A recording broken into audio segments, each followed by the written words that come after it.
Hey, get over here. Do you want to see something crazy that the new LUMIX 100mm macro can do? All right. So that's the new autofocus motor doing its magic from a medium close-up all the way to a macro shot. And that's not the only impressive thing.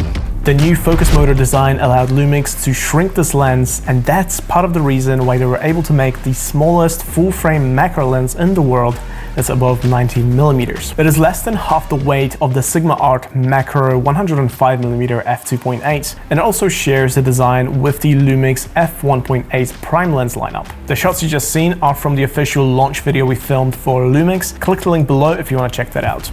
Overall, this lens is super portable, and I love how easy it is to switch between this and all the other f1.8 primes. It is the same size as the 18, 24, 35, 50 and 85mm lenses, and it has a very similar weight. Doing a lot of gimbal shots myself, I really appreciate the consistent size and weight. Gimbal doesn't need to be rebalanced, which saves so much time on set. It is great to see LUMIX approaching their hybrid photo and video prime lenses the same way a cinema glass would be approached, with a unified design. There are only two little design differences with the 100mm macro.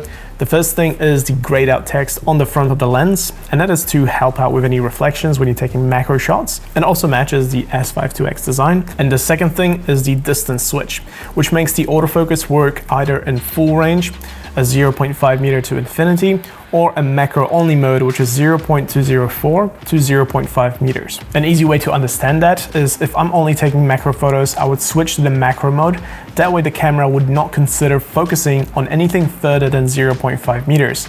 And that makes it easier for the camera to focus and therefore speeds up the autofocus. The 67 front filter thread is another common design choice across all the lenses, and that just makes it so easy to switch filters and accessories. I personally buy 82mm filters, as few of my larger lenses do have an 82mm front diameter. The Sigma 24-70 is an 82mm, my anamorphic lenses are 82, and also my 70-200 f4, which is a really awesome telephoto zoom lens by the way, has a 77. So it just makes sense to buy the biggest filter and then use step-down rings for the smaller lenses. Focus breathing is really well controlled. If you have ever used Sony lenses in the past, like the G Master series for example, you'll know how bad focus breathing can get. In general, the LUMIX f1.8 prime series have very minimal focus breathing, and if you don't know what I'm talking about, that's basically when you're pulling focus, the lens with a lot of focus breathing will look like it's zooming in and out, even though it might be a prime lens. Let's quickly compare the 55mm G Master lens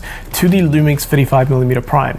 The difference is it's crazy. So crazy that Sony has actually made a firmware update that fixes the physical lens issue by cropping in. LUMIX, on the other hand, has designed their lenses from the ground up to have very minimal focus breathing. But if you're filming video and you have subjects walking forward towards the lens and away from the lens, having the prime lens zoom so much in and out is very distracting. Anyway, let's put a pause to that Sony rant. If you have enjoyed this video, hit that subscribe button down below. Now let's jump back into talking about the new macro. Here is the focus breathing test.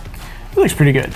Over the past few months, we have captured a lot of awesome macro shots, many times using the autofocus, and other times if the subject was moving really fast or if we wanted to get as close as possible, we have used photo burst mode, switched to manual focus, set the focus to the closest distance, hold down the shutter and slowly moved in and out with the camera, and that way one of the shots was perfectly in focus. With that, you just have to make sure that your shutter speed is high enough to avoid any motion blur. Manual focus on LUMIX cameras has focus ring control, where you can actually change the way the lens behaves from a non-linear to a linear mode, which makes the manual focus ring respond more like a mechanical lens. And the cool thing is you can actually control the focus throw of a lens, all the way from a very fast 90 degrees to a slow and precise 1080 degrees focus throw.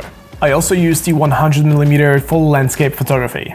And yes, I know, this is a macro lens and it's fantastic for getting close, but I actually love capturing landscapes on it. It's something about the 100mm look that I love, and it produces a tight and compressed look, and at the same time it challenged me to get creative with my framing. I think one of the main features of a lens is when it's exciting and fun to use. And for me, the 100mm macro definitely checks those boxes. I recently shot a music video mostly using the f1.8 primes, as well as the 100mm macro. I thought the 100mm might be a little bit too tight to pop it on a gimbal and get fast and energetic shots of a music video, especially that we were in a closed studio, but actually I used that lens a lot more than I expected on that shoot. 100mm macro is also a great portrait lens. We did 2 photo shoots with this lens, one in a studio environment with a lot of lighting. We were able to stop down the lens to around f5.6 to f8 and get the maximum sharpness. And those shots really came out sharp. We also went to do a photo shoot in the city to capture some portraits with the lens wide open at f2.8, and that's when you can achieve the really nice looking bokeh. Even though the lens is not f1.8 but a f2.8, at 100mm focal length you still can get really nice bokeh. And here are a few things to keep in mind about this lens. First of all, it is a plastic design, so it's not the most durable lens in the world, but the plastic does feel solid and it allows the lens to be very light. As I said, the LUMIX 100mm macro is less than half the weight of the Sigma 105 f2.8, and that is really impressive.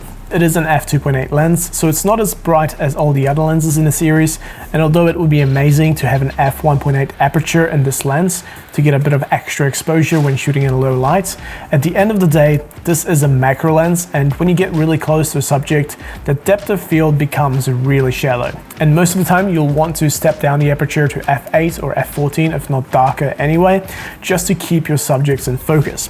By the way, if you want to achieve deeper focus, you can use focus bracketing feature, which captures a bunch of shots with different focus planes, and you can bind those in post. And lastly, the close focusing distance is 20 centimeters that is measured from the sensor to the subject, which might not be close enough for some of you.